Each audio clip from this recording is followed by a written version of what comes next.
선장에게 바다는 한순간이라도 긴장을 놓을 수 없는 곳.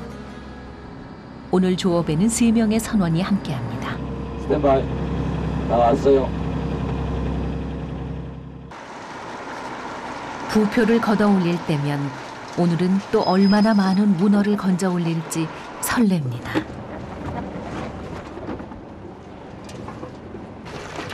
추자도에서는 문어를 잡을 때 주로 단지를 이용합니다. 남도 쪽 어업 방식이 전해진 것이죠.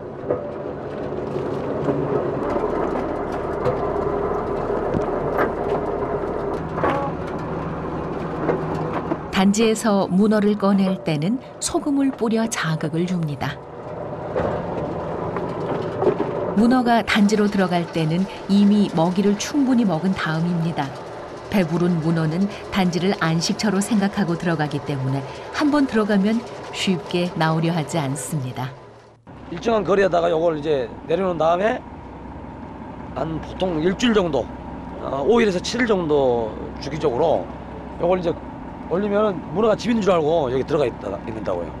그럼 이제 그거 제거하고 단지를 또 깨끗하게 털어서 다시 또 이제 제 위치에다 깔아놓는 거죠. 그 자리에 그대로. 바다에 단지를 내려놓으면 문어는 단지를 집으로 착각하고 그 안으로 들어갑니다. 천적을 피해 돌 틈이나 작은 굴 속으로 들어가는 문어의 생태를 이용한 어업 방법입니다. 단지를 올릴 때는 선원 3명이 각자 정해진 역할을 해야 합니다. 선원 중 한 사람은 윤재웅 선장의 막내 아들. 아버지를 도와 지난 3월 초부터 함께 일하고 있습니다.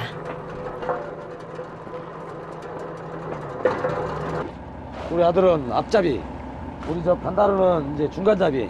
앞잡이하고 중간잡이는 어느 정도 좀 경험이 있어야죠. 그러니까 우리 배에서는 제일 중요한 사람이 이 2사람이에요. 앞잡이하고 중간잡이하고. 아드님을 앞잡이로 이렇게 세우시는데 든든하시겠어요? 그럼요. 파도만 안 치면 좋죠. 근데 파도 칠 때는 좀 마음이 짠하지. 대학에서 사회복지학을 전공하고 있는 영빈이는 현재 1학년을 마치고 해병대에 지원한 상태입니다. 아버지를 도와 함께 배를 타게 된 데는 사연이 있습니다. 가끔 선원들이 오면 일이 좀 힘든 부분이 있어서 앞잡이 쪽은 좀 못 버티고 가시는 분들도 있어요. 그러면 그 구멍 날 때마다 어머니가 대신 한 번씩 나오시거든요. 그래서 힘든 걸 제가 아니까, 도와줘봐서 아니까 어머니가 나오는 건 차마 못 볼 것 같아가지고 해서 보게 된 가장 큰 이유인 것 같아요. 750개의 단지가 매달린 줄을 한 틀이라고 하는데 한 틀에서 문어가 들어가 있는 단지는 30개 정도밖에 안 됩니다. 추자도산 문어는 수심이 깊은 안반층에 살기 때문에 쫄깃하고 탱탱한 식감을 자랑합니다. 단지를 모두 올리고 나면 하루 8개 정도의 틀을 다시 내려둡니다.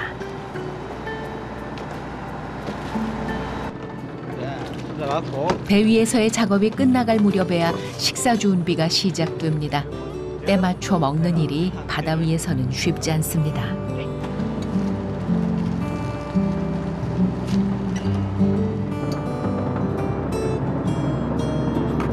냄비 가득 바다를 머금고 있는 라면, 보기만 해도 침이 고입니다. 바쁠 땐 간단하게 도시락을 먹지만 종종 오늘처럼 눈과 입이 호사스러워지는 식사를 하기도 합니다. 2년 전 스리랑카에서 온 외국인 선원도 이제는 식구 같습니다.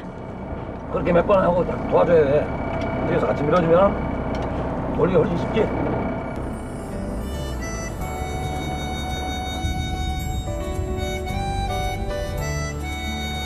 새벽 5시에 시작해 꼬박 10시간 넘게 하는 고된 작업.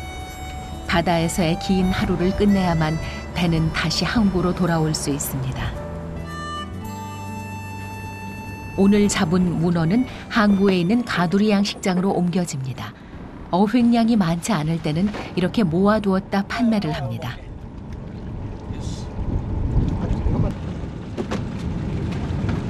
고단하지만 반드시 정직한 대가를 주는 바다.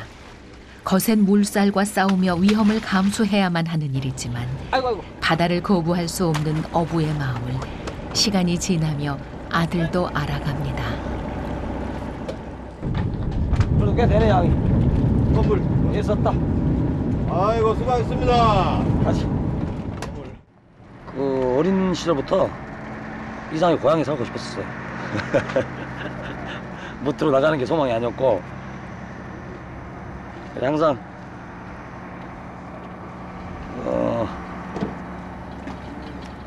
여기 고향에 있다는 그 자체만으로도 늘 좀 뿌듯하고 왠지 부자 같은 그런 기분? 그런 게 있어요. 바다가 있어 행복한 아버지와 그 아버지의 삶을 닮은 아들이 오늘도 추자 바다를 지킵니다.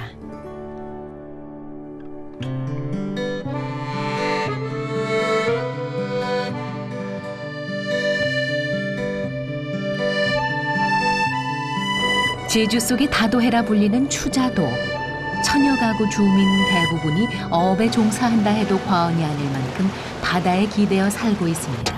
물수온이 지금 현재 11도피 한 13, 14도가 나와야 되거든요. 그런데 물이 지금 현재 그 물발이 세가지고 지금 물이 덮지네요. 저희가 지금 고민 중에 있어요. 어디로 갈까 하고 조업을.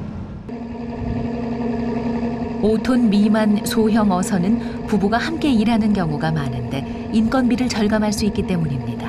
혼자 가면은 고기 많이 나오면 또 힘들기도 하지만은 티 처리를 못 해주니까 내가 가면은 조금 소홀하고 또 빨리 하면은 또 하나라도 더 잡히겠다 싶어갖고. 김명일 선장 부부는 하나의 줄에 여러 개의 미끼를 걸어 낚는 방법으로 고기를 잡습니다.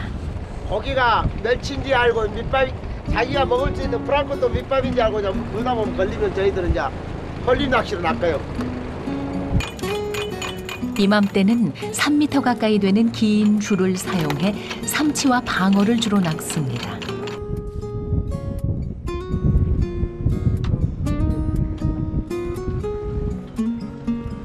새벽부터 기다렸건만 무심한 녀석은 얼굴 한 번 내밀지 않습니다.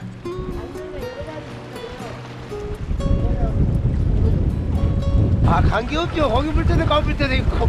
아저씨. 저는 신경 잘 안 써요. 있으면 있는 대로 없으면 없는 대로 안 본 대로.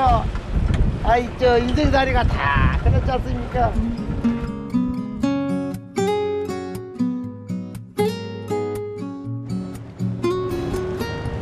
어부로 살아온 지 40년, 김 선장에게 고기가 잡힐 때까지의 기다림은 일상이 됐습니다.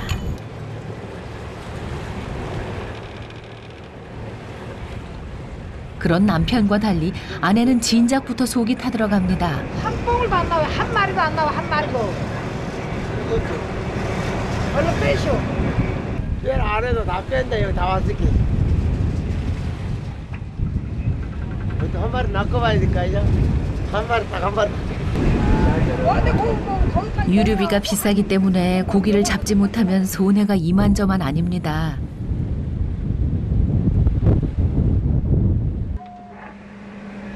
아 지금 빼라고. 성질나게 하니 그냥. 지금 빼면 충분히 저 들어가서 먹고. 저렇게 말도 안 들어. 성질나게. 부부는 정반대인 사람끼리 만난다더니 이 부부도 예외는 아닌가 봅니다. 허리질로 그렇게 싸우고는 한두 번이에요. 맨날 그렇게 하는 거. 어부는 바다에서 보낸 세월만큼 물고기의 마음을 읽어냅니다. 옳지 왔다. 걸렸다. 걸렸다. 걸린다. 옳지 문다. 까꾸리 준비 까꾸리. 왔어. 오래간만에 한 마리 오네. 걸리기다 딱 저기. 걸리는 느낌이 나요? 거기가 오면은 무무는 저한테 연락 와요. 딱 거기하고 저하고 딱그 여자 핸드폰 같이로 연락이 딱 돼갖고 있기 때문에 딱 금방 하잖아요 그거. 티격태격한 것도 잠시 고기가 올라오면 부부는 다시 한 마음이 됩니다. 올려. 올려. 그때 담가라 담가. 드디어 반가운 녀석 삼치가 모습을 보입니다. 그런데 녀석도 살려고 발버둥 치는 바람에 그만 상처가 나고 말았습니다. 삼사도는 그 물빨이 세기 때문에 자기가 살기 위해서 그만큼 저기 노력을 많이 하잖아요. 운동을 많이 하기 때문에. 그래 거기가 탄탄해요. 이제 제대로 걸어. 낚시를 올려버려야 돼. 한 번 올라오니 삼치가 계속 고개를 내밉니다. 행여 상처라도 생길세라 어부의 손길이 조심스럽습니다. 요렇게 그래야 돼. 그 삼칠 팔거든요.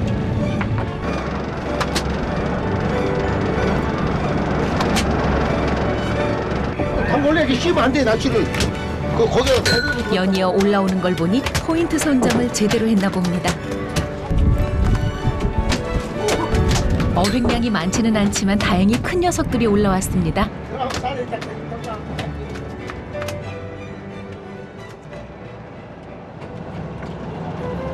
얼마나 무거운가 아주. 배꼽시계가 울린 것도 잊은 채 바다에서의 하루가 흘러갑니다.